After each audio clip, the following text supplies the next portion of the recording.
পরিদর্শন করেছি 25 সেপ্টেম্বর 2024। আর আমরা একদিন আগে আমরা ডিটেকটিভ ব্রাঞ্চ অ্যান্ড সিটিটিসির যে ইন্টারোগেশন সেলস ওইগুলো আমরা পরিদর্শন করেছি বা ভিজিট করেছি সরজমিনে, কিন্তু আমরা সেখানে কোনো ভিকটিমস অফ এনফোর্স ডিসঅ্যাপিয়ারেন্স কোনো পাই নাই আমরা। কারণ এটা প্রবাবলি ওই যে 5 অগাস্টের যে চেঞ্জ ওভার, তারপরে হয়তো কিছুদিন ছিল, এরপরে আমরা কি পাইনি।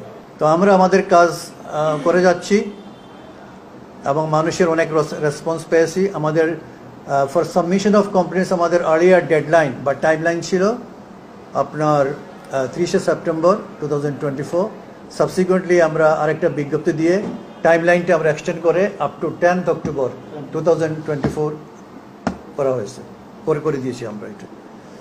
So victims or the affected families are supposed to file complaints with this commission by the deadline, I mean by 10th October 2024.